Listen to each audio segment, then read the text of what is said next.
for coming tonight for the final general meeting for our 2024-2025 season. I want to welcome you to the beautiful Wickers building in wonderful downtown Alderwood Manor. Oh, there we go. I'm also talking to some people online. There's quite a few out there, as well as to the people here at the Wickers building.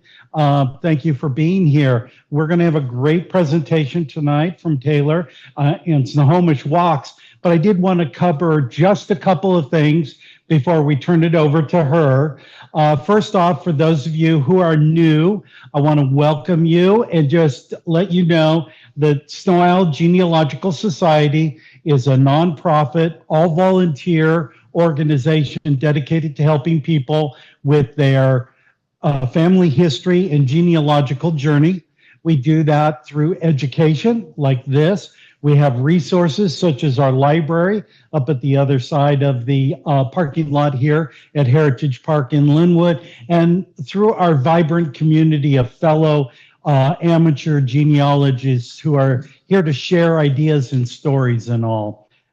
We fund ourselves through donations and memberships, which are $25 a year, but we give away our content, pretty much everything, for free. So if supporting us financially isn't a thing you can do right now, don't worry, we're happy to have you, and we'll talk about some other things you can get involved with.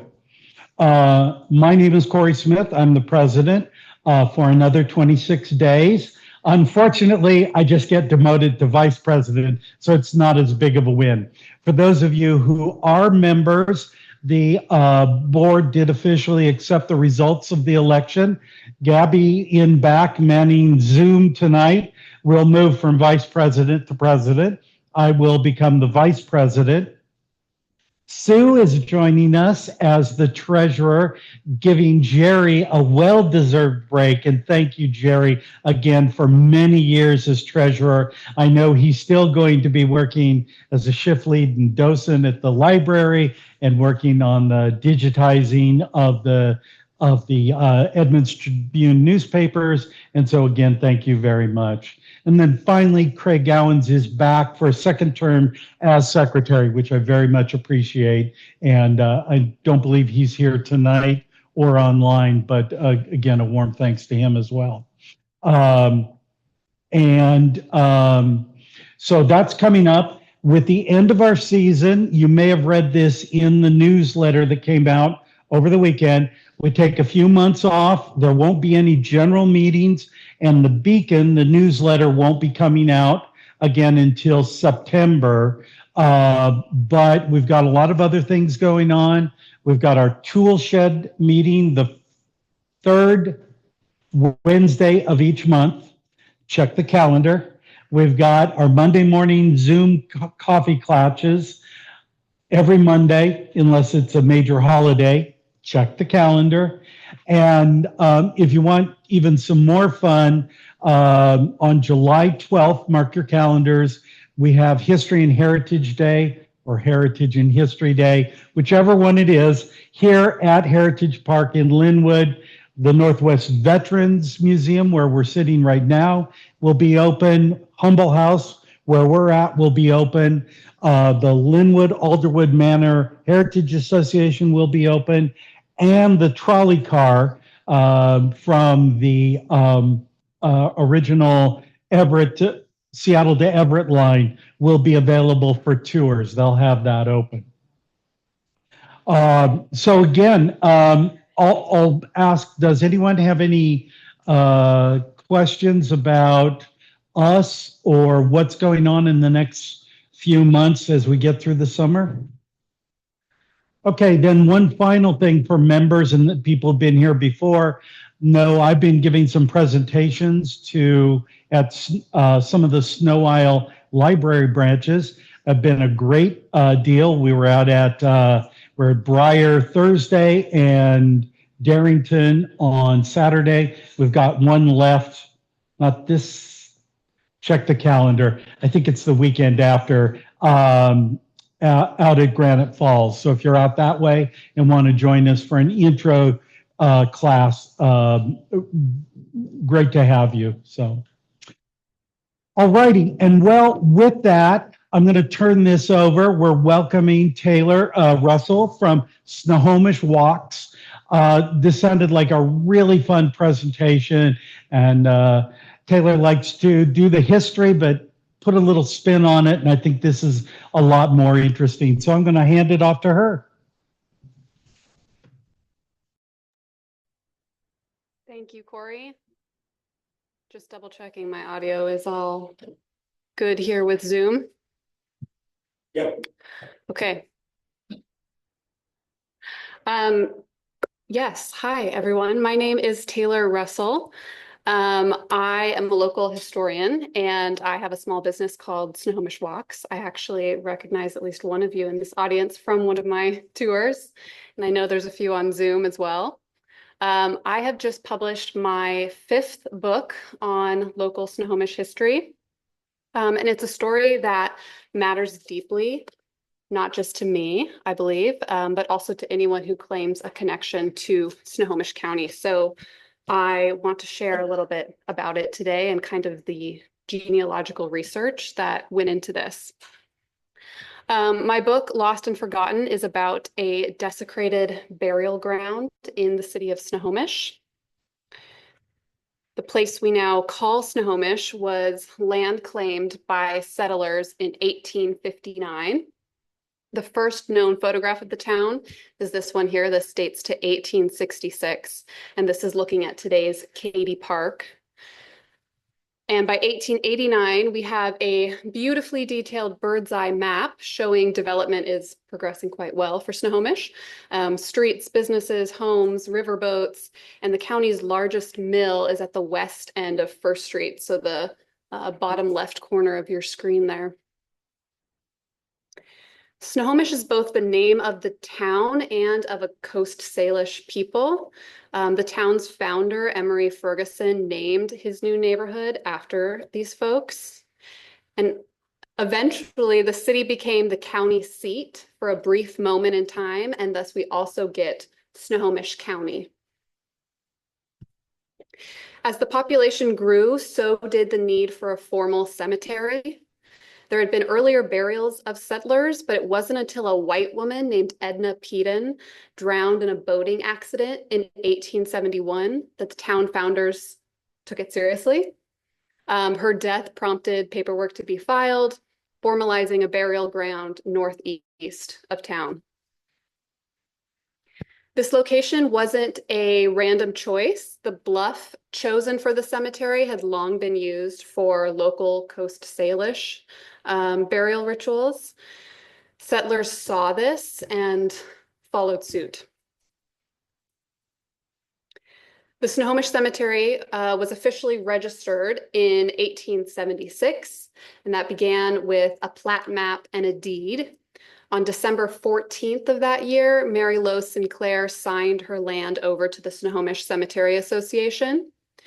The notary was Eldridge Morse, and he had just lost his first wife, Martha Ann, earlier that year and buried her in the cemetery. So all these folks had that personal connection to this place. For decades, this was the only cemetery in town. Between 1876 and 1923, over 300 people were buried there, but it began falling into disrepair surprisingly early. By the late 1880s, local newspapers were publishing complaints about its condition. As the years passed and the town grew, the cemetery was left untended, and then it became an obstacle in the eyes of urban planners.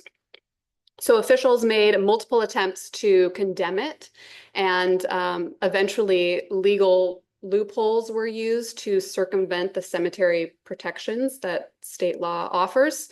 And the Washington State Highway Department succeeded in cutting a 150-foot right-of-way through the middle of the cemetery. This image here points to it's a kind of a pentagon, I guess, shape. And as you can see, there's 2 right angles to that road heading east out of town. So they did not like that. That caused a lot of car accidents. And it was too slow. So they cut the road through the middle instead. Today, that's Second Street. If you are familiar with Snohomish, there's a Rite Aid right nearby this intersection. So this was the new route for the Stevens Pass Highway. Bodies were removed from the right-of-way, but crucially, no one was disinterred from the now disjointed halves of the cemetery. And this fact would be forgotten.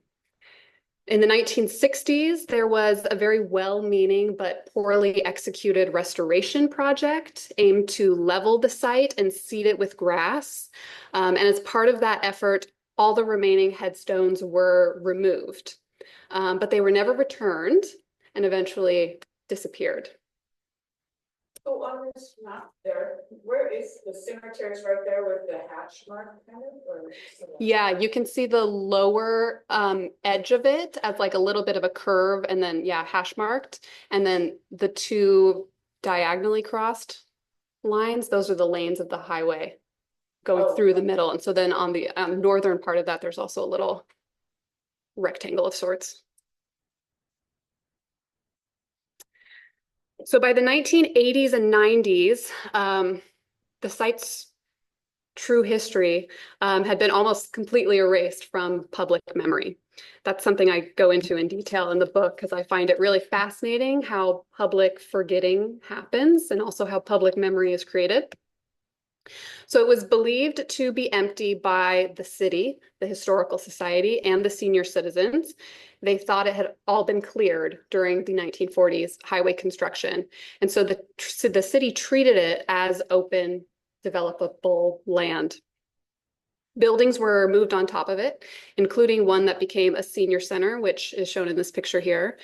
This had a rented apartment unit up on the second floor, so someone also lived on this cemetery for a bit. And everything changed when a descendant visited in the 90s. She came expecting to see her family's headstone, which she had visited back in the 1950s, but it was gone. And in its place was this building and a parking lot. So she was stunned. And she immediately started writing letters to all sorts of different historic preservation associations in the state, to the state cemetery board. Didn't really get any response, so she decided to sue the city and stop their development. That lawsuit effectively did that and put the burden of proof on the city to show that the cemetery was not occupied. Yes, they had to prove it. So in the early 2000s, the city began an excavation. They expected it to last 3 weeks. Instead, it ran over 3 months, and they uncovered very clear evidence that the cemetery was, in fact, still occupied. There are well over 100 bodies still on this property, unmarked and unknown. So the cemetery has a very messy history. Records are lost, the headstones vanish, reinterments are undocumented, bodies and headstones get moved all the time, and we don't really know where or when. Archives are incomplete or just destroyed. And of course, there's also this issue of public knowledge being replaced with a lot of rumor and myth. And that's what drew me in. I really like solving history mysteries. So I wanted to know everything I could about it. So to tell the history of the cemetery itself, I spent hours reading old newspapers, combing through state and county archives, and interviewing people who had played a role in this cemetery in the last 50 years. But to identify who was actually buried there was kind of this totally different mountain to climb, this totally different task.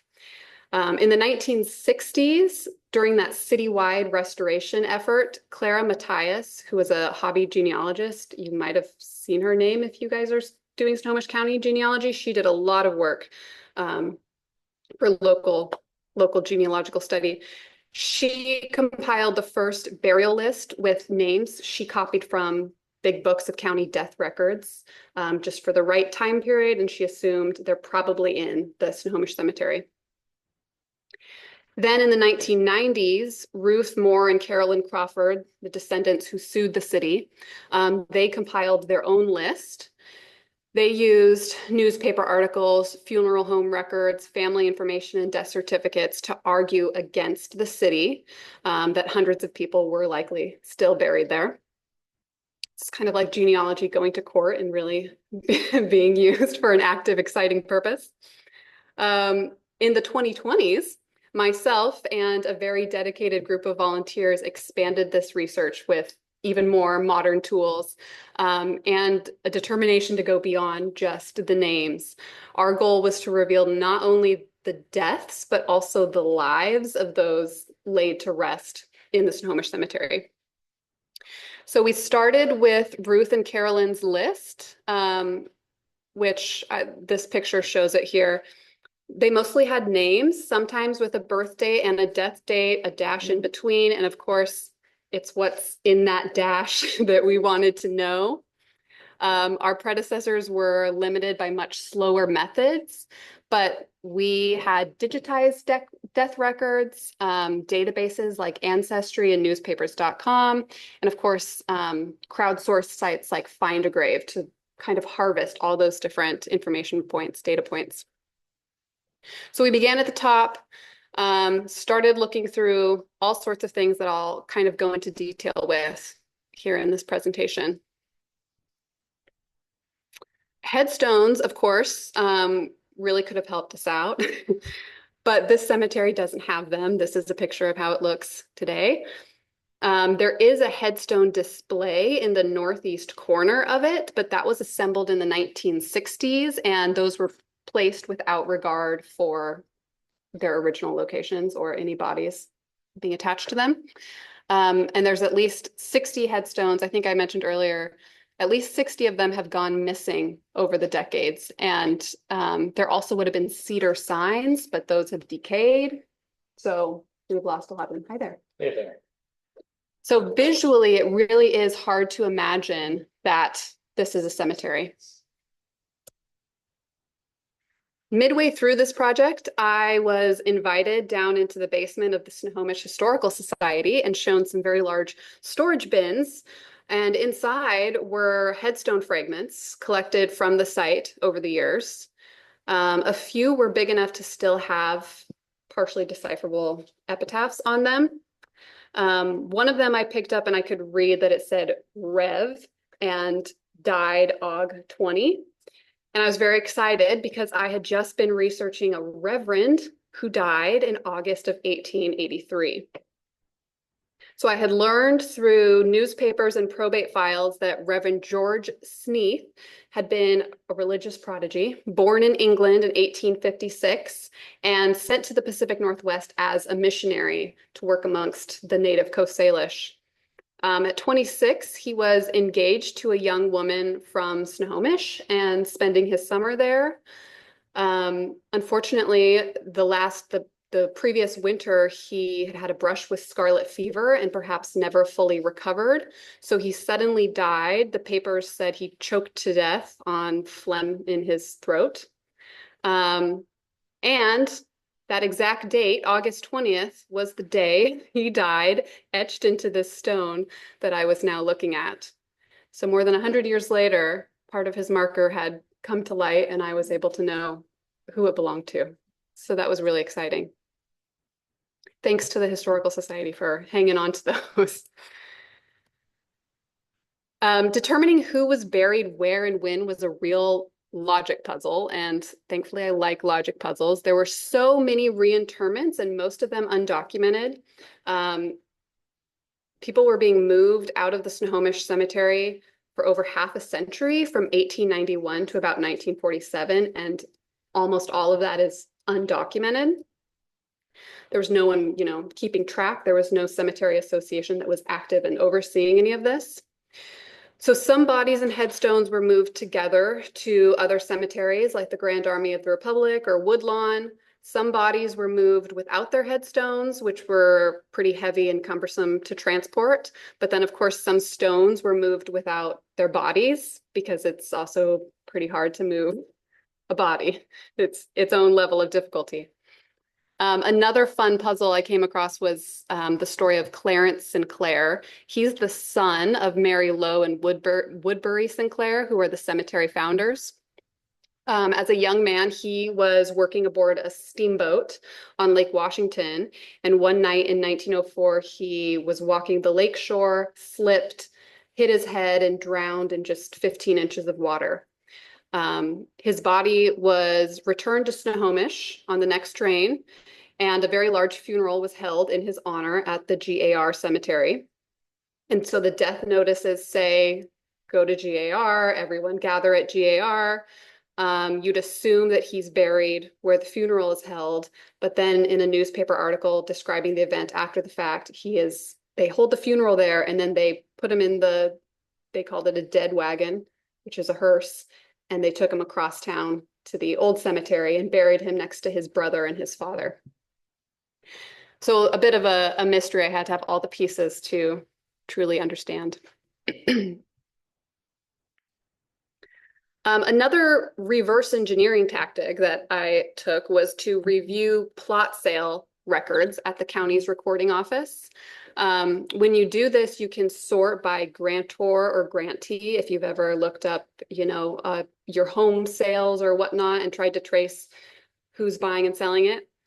So you can also do this with any sort of purchase that would be recorded at the county level. And I searched by the Snohomish Cemetery Association as seller. And in doing so, was able to definitively match a few of the deceased to actual physical plots in the cemetery. And the exact mapping of the cemetery and how it fits today's topography is still kind of, a mess, a question up for debate. But it's still a big clue, nevertheless, to have the general area where someone could be. I did not search the names individually as buyers, but if any of you have a relative who you're trying to place in this cemetery, doing that search could be really worthwhile. Or any other cemetery for that matter. One of the most interesting documents was from 1947, when the man in charge of moving all of the bodies in the right-of-way to other cemeteries sent an invoice for payment to the Department of Transportation. He noted that 110 bodies had been moved at a cost of $95 each. Some were recorded with identities, but 79 of them were labeled unknown. Those unknown end up in a mass grave at GAR Cemetery. Very unfortunate. And also unfortunate, as we did our research, I realized that some of the names on this receipt were errors, names that get attributed to bodies that weren't actually theirs.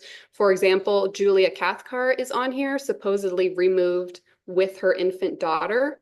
But Julia was buried in Seattle with an older daughter, and I have documentation to show she's truly in Seattle. So some other mystery person was moved and labeled Julia Cathcart and buried next to infant baby Cathcart at GAR. So very complicated logistics, not something I'd want to put my name on. Because of this very intensive method of research that we chose, or at least I chose, we now have the most accurate Snohomish Cemetery burial list ever compiled.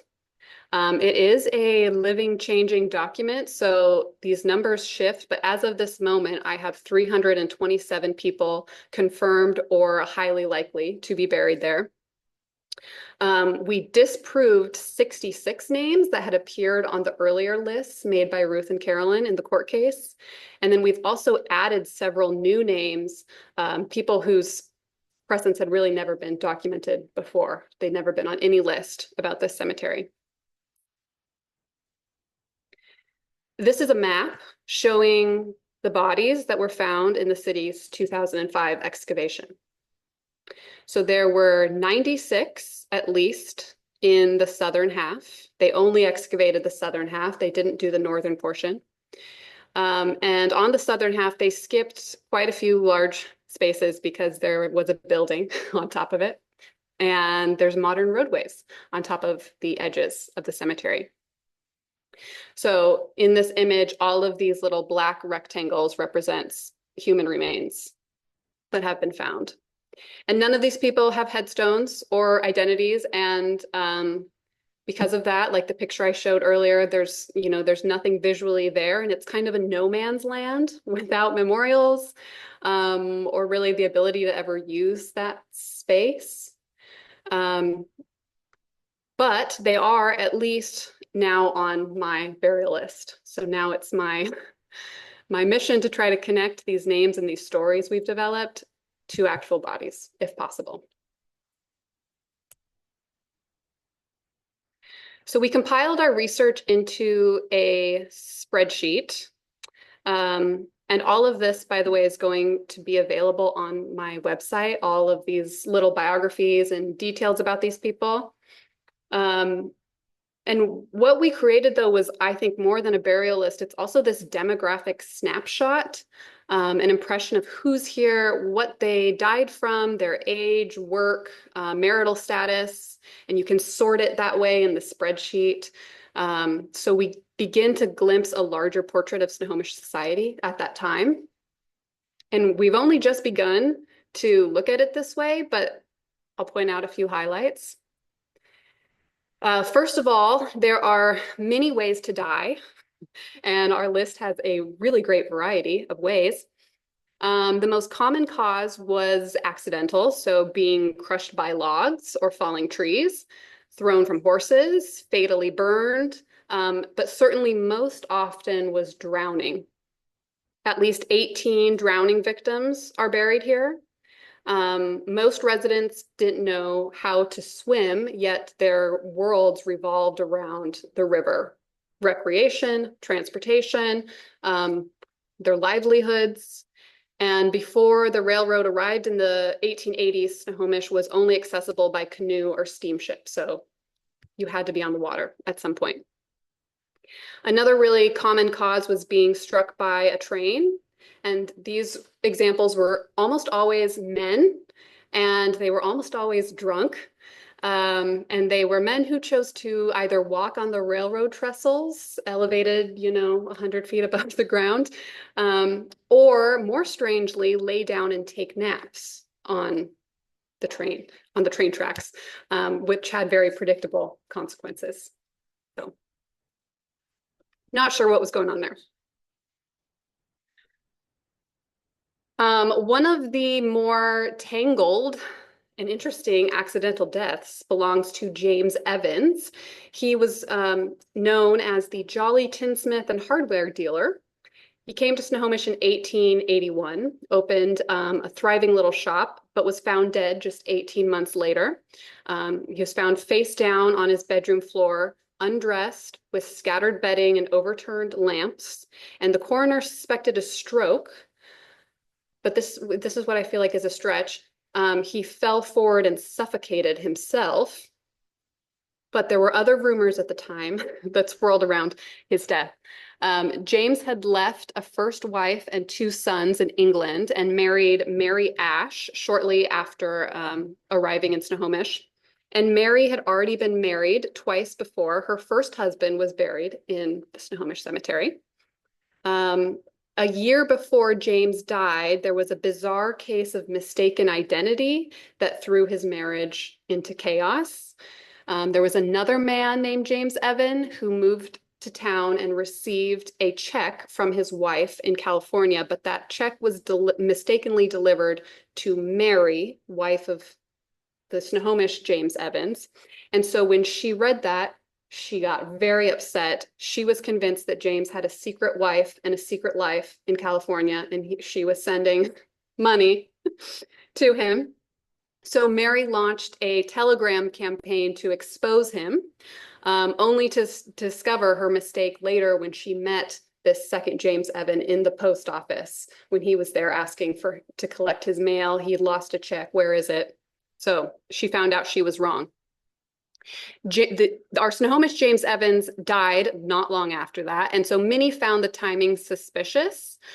His probate file also was filled with very angry testimony, folks saying that Mary deserted him weeks into their marriage, that she never worked and was unfit to inherit his estate, but she did, and then she married again and again, multiple times, and after all these marriages, she accumulated quite a savings.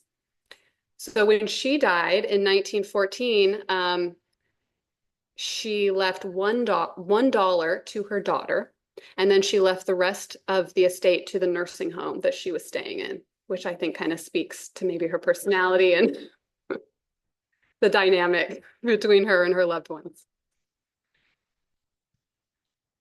Okay, also injuries that became septic were quite common, as were diseases, which we now have better control over: typhoid, smallpox, tuberculosis. And in the winter of 1877 to 78, there was a diphtheria epidemic, which killed approximately 19 children. Most all of them get buried at the Snohomish Cemetery. Diphtheria begins with fatigue and sore throat and then progresses to a gray film at the back of the mouth. That's how doctors could diagnose it. And then a terrible cough. Samuel and Mary Howe lost all 5 of their children within 3 weeks. And James and Annie Vance, who are mentioned in this newspaper here, they lost their 3 toddlers in the same week. So very rough. And of course, there were also causes more familiar to us: kidney and heart disease, cancer, stroke, and what no one escapes, old age. The majority of those interred were under age 40. Nearly a third of those are under the age of 16, so quite a lot of child and young adult mortality. But around 20 individuals lived beyond age 75. The longest lived woman was Jemima Dye, who reached 85. And the oldest person interred was Hans Hansen. I want to say Hansen, but there's a long A and a short A here that I get stumbled up on. Anyway, Hans was born in Norway in 1807, and he lived to be 94. He was buried in the cemetery. Many of the surnames here belong to our town's earliest residents: Ferguson, Cathcart, Woods, Foss, Sinclair, Pilchuck. If you're familiar with Snohomish history, those might ring a bell. But there are also those who died poor or alone, people buried by the county poorhouse at public expense. The county owned 2 plots in this cemetery, and I know which they are and where they are, so that's fun to have the true location. They're in plots number 42 and 43. Don't know how many people are in those plots, but if you didn't have anything, if you didn't have anyone to claim your body, that's where you'd end up. Another name on our list is C. Matuda. He was a Japanese railroad worker who was crushed in a rock slide near the Roby Valley. There are also many indigenous people buried here. Some are named in later 19th and early 20th century records, but there are many more laid to rest long before such records were being kept, because again, this has been a Coast Salish burial ground for centuries before white settlers arrived. The last interment at the Snohomish Cemetery occurred in the spring of 1923. There was an epidemic of smallpox circulating through the small towns of the Puget Sound, and by the time it hit Snohomish, most everyone had received their seasonal vaccine, except for Pilchuck Julia, who was the woman white residents called their Indian princess. One day she found herself sick with a fever. Eventually the virus reached her heart and lungs, and she died on April 24th, 1923, was laid to rest beside her husband, Pilchuck Jack, and her son, Peter.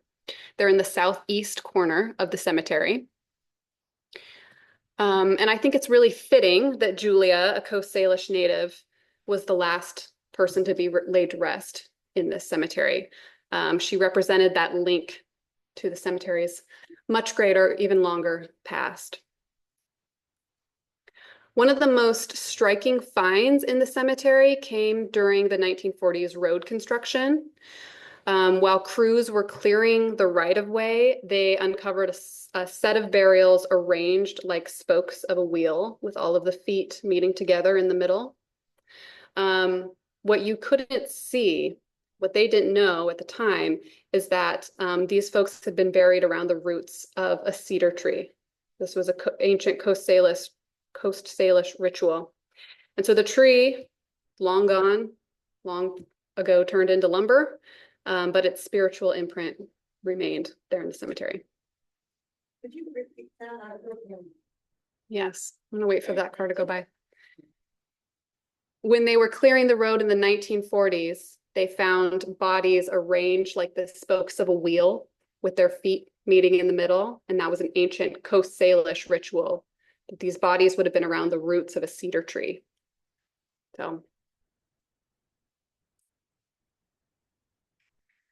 The point of all this, or the conclusion I came to doing all this work, is that you can really learn a lot from a cemetery, even if you don't have its official records, even if it's not, super easy and obvious to find. In fact, the cemetery, I really feel, has outlived most of the records we expected to find and did not. A mix of sources was really essential for us: newspapers, legal documents, oral histories, and these online databases that I'm sure most of you use and know about. I really hope our research into the Snohomish Cemetery restores the dignity and respect and history that it's long been missing. This image here that you're seeing on the screen, this was done in the early 1960s by a man who'd grown up next door to the cemetery. And so he was really invested in preserving it. He drew these drawings like from his memory. And so they're the only visual evidence we have of the cemetery at this point.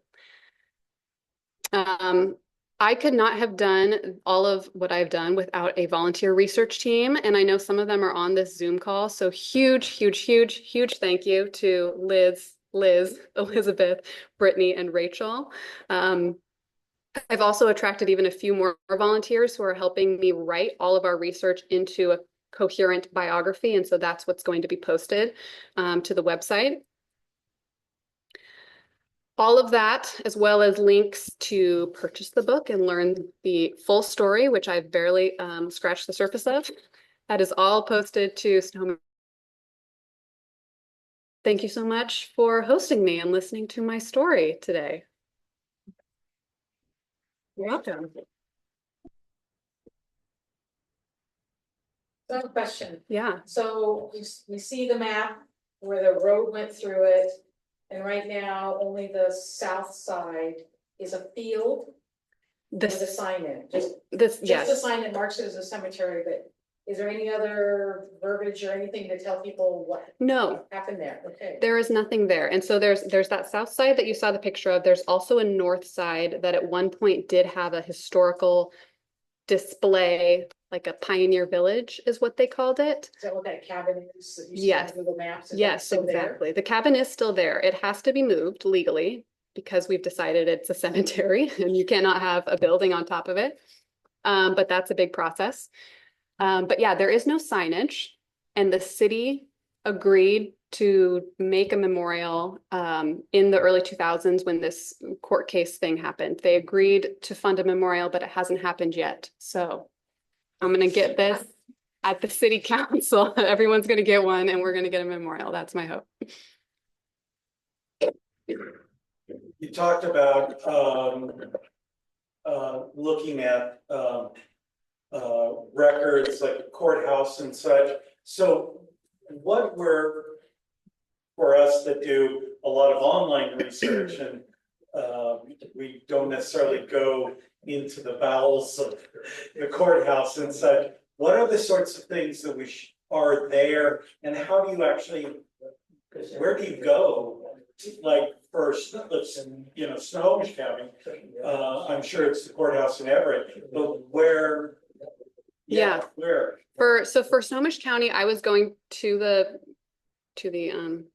county complex. I mean, it's multiple things. It's the courthouse and a bunch of other things, but they have the county recording office there. So any transaction that must be recorded, they have a record of. So that's property sales, not only real estate, but obviously these cemetery plots, or like if you're selling a business, transferring ownership of something with a lot of value, land claims, things like that. Also any sort of social, like marriages, births, etc. That is there. A lot of that has been digitized, so you wouldn't have to go there unless you had like a missing link. Maybe you could go dig a little bit deeper at county records. But a lot of it that I was using concerned property. And that also leads into these probate files, because when things are getting passed down, we're able to build a family tree from that, because it'll say which kids are getting what, and then, oh, maybe there's more info on them, so then we can work back to their deceased relative in the cemetery. It's a lovely place. Everyone's very inviting and very helpful.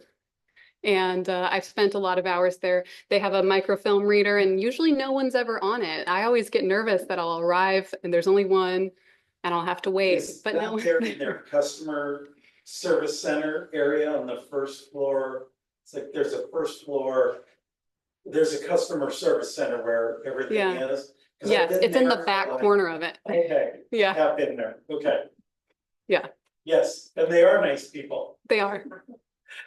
But they're not going to do it for you. They'll show you how to do it, and then you're on your own. Yeah, I would advise coming with like good, well-developed questions. Don't just say, I want to know about my property. I don't even know the address, or I don't, like they're not interested in helping you. But if you have a bit more to it, then.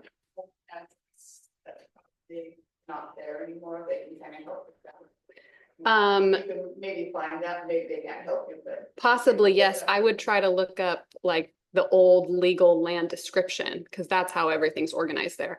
Also, I'll say last time I was there, they said everything's going to be digitized within the next year. And so it will be online and searchable by last names or whatnot. So that will be huge. Yeah, when I was there, I found they were saying, everyone thinks in terms of addresses, and I worked on the IT side of a lot of planning and committing stuff. So I was aware of that, but they said, we really have to go off legal descriptions, because for some of these things, even if you're just going back to the 50s or 60s, they've been divided and subdivided and subdivided, and the address is meaningless at that point. Yeah, I'm trying to figure out where my great grandmother got some property in Muckleteel, but that's old Boats Flats area, and so that's all been developed, so it's definitely not the same. You've got to go back through a lot of layers, probably. Yeah. Thank you. Yeah. The other question I had was about the house the building, the senior center or whatever it was that was built there. Was it just happy accident that they didn't dig up a bone? It really the foundation. They just go, hey, another femur. Okay. Yeah. Keep digging. So that was a structure donated to the Historical Society, and they moved it onto the property, and it just sat on support. Yeah, like it wasn't built there or anything. It was moved there. When they ran sewer and water lines, they didn't notice anything. Although when they did the excavation in 2005, they found that there was a water line that nicked the corner of a child's grave. But they maybe didn't notice it.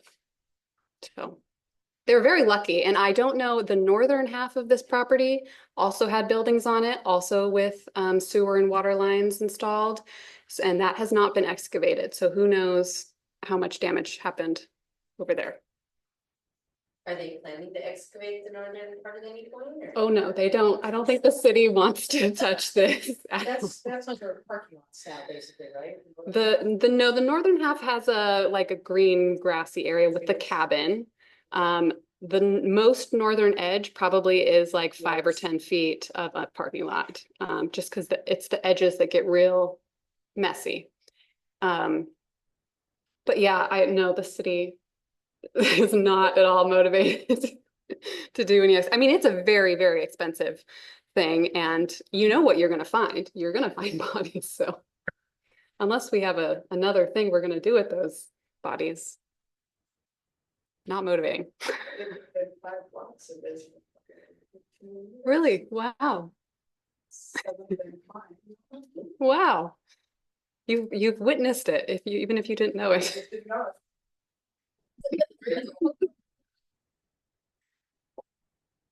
So the lady who filed the lawsuit, because she had experience with, hey, there were markers and things, and was she able to shed light on anything about, I think I remember my ancestors' grave being about here, or was it by then so messed up? She thinks it was pretty much directly under where the senior center was. And she had pictures from the 1950s of the headstone. Her family moves the headstone in the 60s because it's getting so run down, but they leave the marble slab that marks where the bodies are. So that's what she was coming back to check on and found it covered up. So they laid the concrete slab in the building over this marble headstone and just went, whatever. That's how it appears. Yes. But again, there's a lot of forgetting, maybe some willful forgetting that happens, and we don't have the full story of how those decisions get made. But it's other eras. Like now we're a little bit outraged, but I think earlier in the 20s, 30s, 40s, 50s, people are like, no, this is a health hazard. This shouldn't be here. This is run down. It's attracting hobos. It's, purposeless. So they're more interested in developing it. Yeah, absolutely. I think you're right. There were different feelings on the reference of these types of things through the eras. So, Is the large building still there? The senior center? Yes. No, that was removed after the 2005 excavation. So I think by March 2006, it's gone. And now it's just the open space with the dinky little sign. Yeah, still a story to be told there. So Snohomish Walks, is that like, This is my business, yeah. walks? Yeah, I do a couple different tours, different themes. I do a downtown tour, a women's history. I do field trips and high school tours, and then I will do a cemetery tour in July. Actually, I think it's July 13th. It's the second Sunday in July. We will experience this story in real life. Go to my website, snohomishwalks.com or snohomishcemetery.com. There's a link on both of them to the cemetery tour. do you ever do, like, if we got 20 people from the society together and said, hey, will you give us a tour? Yeah, Okay. I'll do private tours on, dates and times of your choosing. She did one for the senior center a couple of months ago. Yeah. Yeah, so I'm not sure if you guys went to one of her regular ones or It might have been a special. It was a one for special us. one just for the senior center, yeah. Because there were 15 out of 13. Yeah. And we went to the river and we saw old original houses and they're still there and now they're worth $1 billion. that's an exaggeration by us. Yeah, I know. Close to $1 million though, that's true. That's true. It's amazing, Yeah. but it was very interesting. I will. We really enjoyed it. Yeah, we could do a special cemetery tour for you guys if you wanted. Yep. Maybe down. Really fun. Did they ever use the grounds machines that were used for locating bodies out there? Oh, they did like a ground penetrating radar where they did two different types. They did one that is sending radar down and then you're kind of like mapping whether there's changes. And then they also did a magnetometer one where they're looking for metal. So they did both. And I go into more detail in the book, but there was 3 tests like that, which were all inconclusive, which all led the city to believe that there wasn't anything there. And that's why they were so confident. But then when they got to the point where they realized they needed to do the excavation to be totally confident, they were quite surprised to find as many as they did. If anyone online has a question, they're welcome to put it in chat.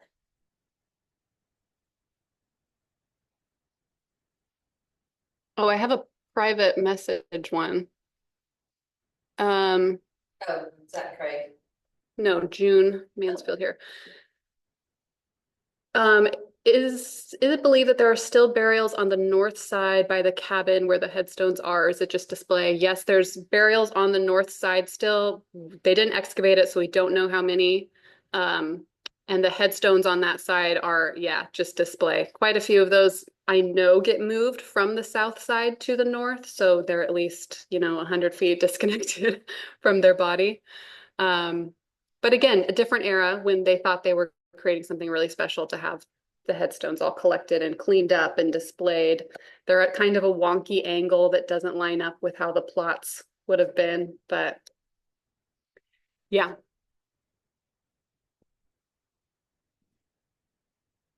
I'm trying to think of what metal would be buried with people that a metal detector would find. Oh. Maybe, yeah. I think some of it is also the coffin hardware, like the handles and yeah, things like that. Metal handles on a wooden box. Some of them, yeah. The more fancy people. Yeah, but they didn't show up. That's the problem. These things didn't show up. Yeah, they did. Maybe they, somebody said, yeah, they degraded to the point where it was 100 years, so I don't know. Well, anyway, I was curious about that. Thank you. Maybe they weren't using belt buckles also back then, they had a lot of different things. I also think, maybe if we did this now in 2025, that magnetometer would be much stronger than what they're using in like 1996, 1998. So if someone has one that we could just take out there in the northern half, I'd love to see what's there. Someone's got a LiDAR and just want to, Yeah. meet you there one day. Yeah. CSI. That would be really fascinating. I'm really curious. What the metal down there. Yeah, Craig says the casket hinges would be metal. Oh, the hinges, Yeah. yes, maybe. You've talked about the people who help. Do you have a sense of, how long have you been working on this? Duration wise, when did you start? But also, do you have a sense of how much real time you've had actually involved in? Oh my gosh. With all the volunteers and everything doing this? Man, it's gonna be a lot. So I started Snohomish Walks in 2020, and I started working on this book at least 3 years ago. And then last summer, I decided to quit my full-time job and just get this book done. So this was a full-time job for me. And then with my volunteers, I don't know, if any of them want to respond in the chat who are on this call. But I think some of them took it on as a full-time job too, because they've really been amazing and just went all in researching their bios and whatnot. And if you go on ancestry.com, if you're a member of Ancestry, one of the volunteers, Liz, she has like Snohomish family trees. And so it's this whole tree we've built with all of these folks. So all of that information is available there. But yeah, I think a lot of hours. Grants to offset. No grants. This was just me being a little crazy and wanting to do this out of passion. So please buy the book though, if you're interested in supporting. I was gonna say, we better go buy books. I need to get it back. And that looks like that's the pre-release. That's your advanced copy, right? This is my advanced copy, yes, but I've pre-orders are now available. I'm just waiting Yeah. to kind of accrue a few before I do a bulk buy. Yeah, around June 30th, it's on the website, I think. Yes, Yeah. I definitely will get them by the end of June, so. Yeah. Next cemetery. I think I should stay away from cemeteries for a while. It really like gets in your head because I'm Yeah. thinking about death all the time. I don't know, very much in the past. Um,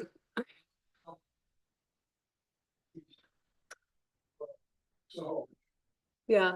and rumored that in the 1950s, when they realigned Highway 2, did a big realignment on it, that they went through an Indian cemetery. Oh, is it Sultan? Are you talking about Sultan? Yes. Right, yeah. Yes, I visited the Sultan Historical Society during my research for this book because I knew that they had a similar Yeah. Highway 2 cemetery removal situation. They didn't have to ask permission because it was a Native American cemetery and not Did you a, get into our newspaper files? no. Because some of them are online from the early 1900s now. Okay, They're on the small town papers. yeah. I'll have to look it up. I just sent them the batch in. I work with that museum. Yeah. At the Sultan Museum, there is, I don't know if you guys knew this, but when I went in and started looking through your collection, there was a pin that says Snohomish Memorial Pioneer Boys and Girls Club. And those were pins sold to raise money for the cemetery restoration that happened in the 60s. And so I was really excited to see that because that's the only pin I've ever seen. You guys have it. Yeah. So pretty cool. I'm finding different things, for burials, in all the early newspapers. I've found a couple of the graves, but I haven't found some of them I haven't found. Yeah. But that's in the cemeteries there now, which I think exactly the original cemetery where it is, but the Indians that were there had them further up by, the area where, right now it's where, McDonald's and all that is. Mhm. So, and the roundabout, but just before you go over the hill, that's where the supposedly Indians had theirs, but I don't know for sure. Yeah. We also have an early 1900s silk map of there's some cemeteries there that they use now. Mhm. Then it has a few names on it, but not too many. Still more records than what we had for Snohomish, so I What? think it's still more records than what Snohomish had for their cemetery, so that's really special. Yeah, we just keep researching. Yeah. Well, the other thing it reminded me of, you're talking about this, is that cemeteries do get moved.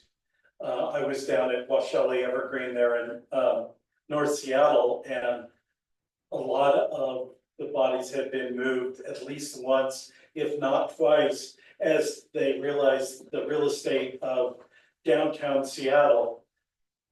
The far extreme suburbs of Seattle, like Queen Anne, kept getting pushed out. So I mean, for people who do have family in these things, gotta remember where they may have originally been put, Yeah. may have gotten moved, and it's not that unheard of in an expanding city. No, and it's not unheard of in the Victorian era or kind of that late 19th, early 20th century, because I think people were much more attached to the physicality of death. And so you would, disinter someone and move them, and that would be very special, and you'd want them close to you wherever you geographically go. I don't think we do that nearly as much as a society now, but yeah, it was a thing. It was normal to do that. We honor their memory by building a senior center. On top of it, yeah. Yes. So for the Pioneer Cemetery, you said that the records were lost. Or never kept, potentially. Oh, and that's what I was gonna ask, was this they're 50 years old, no one cares about them anymore, let's toss them, or we Yeah. just don't know, they just disappeared? They're in someone's basement. We probably. don't know. My guess is that the Snohomish Cemetery Association, that first board who is managing it, I don't think they kept very good records. Like, these were the biggest names in town. I think they were busier with other city building things, like building the library and building the whole entire downtown. So my guess is they just didn't keep good records anyway. Yeah. And the cemeteries that come later on, like GAR and whatnot, those cemeteries, when they form, they have like a list of rules and bylaws that says this is how you're going to keep records. So they're kind of kept to that, whereas this was more frontier, not reporting things. But I don't know. We'll never know. So are there any more questions here or online?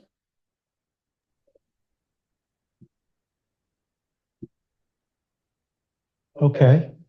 Well, good. Thank you, Taylor. Thank you again. It was really great, and I really appreciate that. Thank you for everyone coming, both online and in person. Again, check the calendar for activities throughout the summer, and we'll see you again as we get into the fall. Thank you.